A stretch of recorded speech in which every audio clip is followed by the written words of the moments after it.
독립기념관장까지 친일 뉴라이트. 윤 정권 친일 본색. 김성진 기자. 기가 차고 말문이 막힌다. 친일을 넘어 숭일 성향까지 보이는 뉴라이트 인사를 요직에 기용해온 윤석열 정부가 지난 6일 신임 독립기념관장의 식민지배를 옹호한 뉴라이트 인사 김영석 대한민국 역사와 미래 이사장을 임명해 파문이 일고 있다. 일본의 역사 왜곡에 분노해 국민들의 성금과 역사자료 기증으로 건립한 독립기념관에 뉴라이트 인사를 기용한 것은 국민에 대한 모욕이자 윤석열 정권이 반복해온 퇴행적인 역사 왜곡의 또 다른 시도다. 독립유공자 단체도 곧바로 들고 일어섰다. 이종찬 광복회장은 5일 긴급 기자회견을 열어 김형석에 대해 이승만 대통령을 우파, 김구 주석을 좌파로 갈라치게 하거나 임시정부 역사를 평가절하하며 대한민국은 1919년 대한민국 임시정부로 건국된 것이 아니라 1948년에 건국됐다고 주장해왔다면서 후보 철회를 요구했다. 그러나 임명은 강행됐다. 여름 휴가 중인 윤석열 대통령은 강정의 국가보훈부 장관 제청을 받아 임명을 제거했고 독립기념관 홈페이지는 벌써 관장 이름을 교체했다. 애시당초 후보를 추천한 독립기념관 임원추천위원회는 백범 김구 선생의 장손 등 독립운동가 후손 후보들은 탈락시키고 식민지 근대화론을 주장한 후보 3명만 뽑았다고 한다. 독립운동 역사의 상징과 같은 독립기념관의 관장을 뉴라이트 인물로 기용한 것은 윤석열 정권 출범 직후부터 진행된 노골적인 친일 숭일 국정운영 기조 일환으로 해석된다. 윤석열 정부는 지난해 국민 합의도 없이 강제동원 제3자 변제안으로 일본의 과거사에 면죄부를 주고 홍범도 장군의 흉상 철거를 시도하는 등 친일적인 정책을 추진했다. 그뿐 아니라 일본 극우의 주장에 동조하는 뉴라이트 세력들을 역사 및 역사교육 관련 기관 곳곳에 내리꽂음으로써 이미 역사 해석까지 적극적으로 개입하고 있다. 이번에 친일 뉴라이트가 문제가 된 독립기념관만 해도 지난 2월 신임 이사의 뉴라이트 본진이자 식민지 근대화론 산실인 낙성대 경제연구소 박이택 소장을 임명하면서 한 차례 파문이 일었다. 당시 이미 독립기념관장에 뉴라이트 인사를 앉히려는 사전작업 아니냐는 의혹이 제기됐었다. 이러한 문제는 비단 독립기념관뿐만이 아니다. 윤석열 정권 출범 이후 국가교육위원회, 동북아역사재단, 국사편찬위원회, 한국학중앙연구원, 진실 화해를 위한 과거사정리위원회 등 주요 역사 관련 기관의 수장들도 모두 뉴라이트 계열로 바뀌었다. 독립기념관장 파문 일주일 전인 지난달 30일엔 일제의 식량수탈을 수출로 미화한 낙성대 경제연구소 김낙년 이사장을 한국학중앙연구원 신임 원장에 임명하면서 논란이 됐다.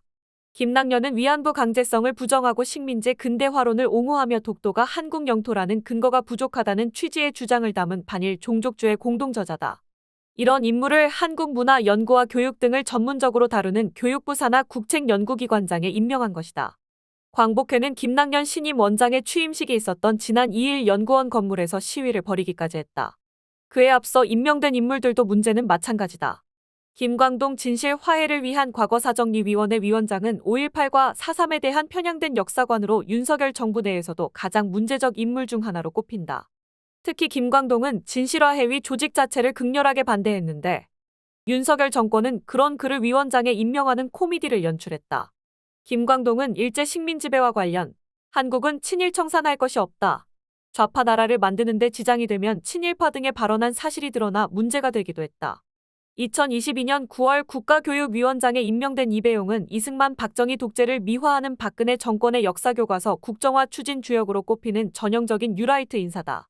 그는 우리가 근대화에 실패한 것은 준비 없이 근대화의 흐름에 따라 밀려왔기 때문이라고 해 친일 식민사관이 국회 국정감사에서 문제가 된 바 있다. 또 대한민국역 사박물관 초대관장에 공모했다가 부적격자로 판정된 사실이 뒤늦게 알려져 역사관이 논란이 되기도 했다. 그런 인물이 현재 우리 교육정책 전반에 대한 국민의 의견을 수렴하고 조정하는 역할을 하고 있다.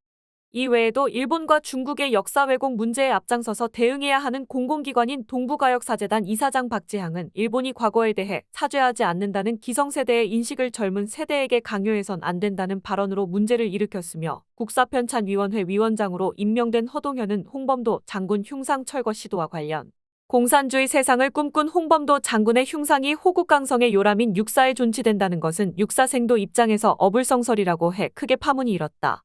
시민사회와 역사단체 등의 반발에도 이러한 인물들이 역사 관련 기관의 기관장에 임명되는 것은 뉴라이트가 전면에 등장했던 이명박 정부 시절의 인물들이 윤석열 정부에서 대거 중용된 게 하나의 이유로 보인다.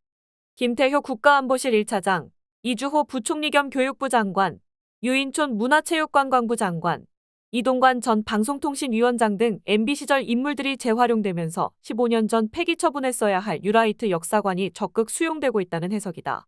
과거 뉴라이트 싱크탱크로 불린 뉴라이트 싱크넷의 운영위원장을 맡았던 김영호는 통일부 장관으로 내각까지 입성했다. 이처럼 곳곳에 포진한 뉴라이트 계열 인사들의 역사 인식은 패단이 크다. 한국 사회가 독립운동과 민주화 과정을 거쳐 지난 수십 년간 이룩한 역사적 성과를 모두 뒤집고 있다. 이들은 식민지 근대화론을 주장하며 일제강점기를 국권 강탈이 아니라 근대화와 건국의 뿌리로 본다. 이러한 인식의 연장선에서 대한민국 헌법전문에 명시된 3.1운동과 임시정부 법통 계승을 무시하고 1948년 남한 단독 정부 수립만을 강조한다. 이 때문에 이들은 광복절이 아닌 건국절을 주장하고 건국의 아버지는 이승만이며 건국에 초점을 두기 때문에 21세기에도 여전히 반공을 제1의 국시처럼 떠받든다. 독도가 대한민국 영토라는 것에 대해서도 의문을 제기하는 이유이기도 하다. 또한 이들은 건국의 아버지인 이승만의 오류를 없애기 위해 이승만 지시로 이뤄진 민간인 학살인 제주 4.3을 공산주의자 폭동이라거나 건국 반대 세력의 만행으로 묘사한다. 뉴라이트 인사들이 간도특설대 출신으로 조선인을 학살한 친일파 백선엽 퇴역장군을 오로지 6.25 전쟁 영웅으로만 찬양하는 것도 이러한 관점에 기인한다.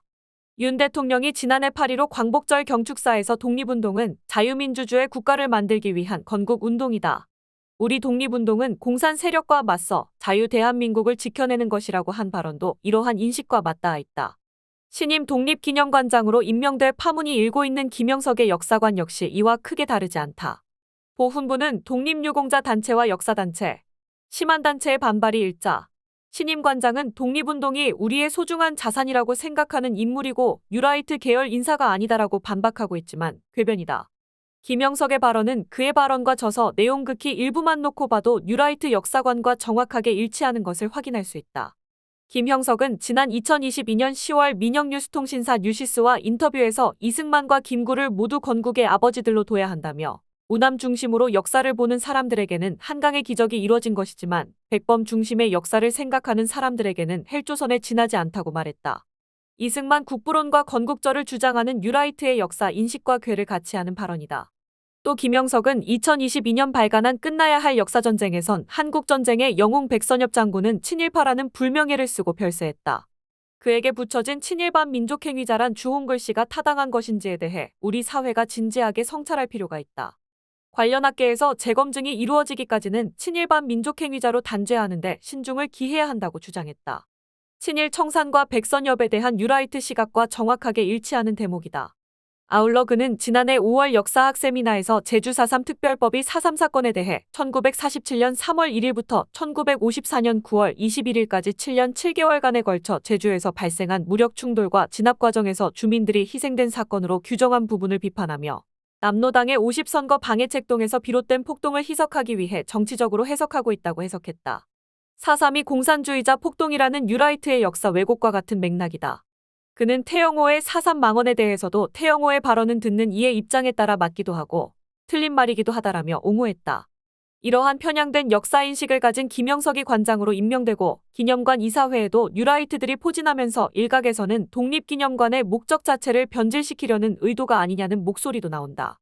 이종찬 광복회장은 MBC 라디오 김종배의 시선집중에서 이번 인사는 독립기념관을 변질시켜 마치 48년도 건국기념관으로 만들겠다는 것이라며 용산 어느 곳에 일제 때 밀정과 같은 존재의 그림자가 있는 것 아닌가 느낀다고 말했다. 시민사회는 김영석 퇴진을 넘어 대통령 탄핵까지 주장하고 있다. 윤석열 퇴진 운동을 주도하는 촛불행동은 성명을 내고 윤석열은 일제강점기 우리의 민족적 정체성을 부인하고 일제 통치의 불법성을 수용한 자를 관장으로 임명했다며 이는 독립기념관을 송두리째 친일기념관으로 만들려는 작태가 아닐 수 없다고 말했다. 그러면서 윤석열 정권의 이러한 작태는 독립투쟁의 역사를 헌법정신의 근간으로 삼는 국가의 정체성을 정면으로 부정하는 것이라며 윤석열 탄핵은 이제 더 이상 그 사유를 따져 물을 필요조차 없이 즉각 수행해야 할 국민의 명령이라고 했다. 민족문제연구소는 오는 10일 오전 11시 충남 천안시 독립기념관 분수광장 앞에서 김영석 독립기념관장 임명 윤석열 정권 규탄 집회를 열겠다고 예고했다. 민문현은 성명에서 우리는 또 다른 형태의 역사 쿠데타를 두고만 보지 않을 것이다. 지난날 뉴라이트의 책동을 저지했듯이 시민들과 함께 제2의 역사 반란을 반드시 막아낼 것이라며 윤석열 정권이 지금이라도 김영석 독립기념관장 임명을 철회할 것을 강력히 촉구하며 이러한 정당한 요구가 수용되지 않을 때는 전면적인 저항운동을 벌여나갈 것이라고 경고했다.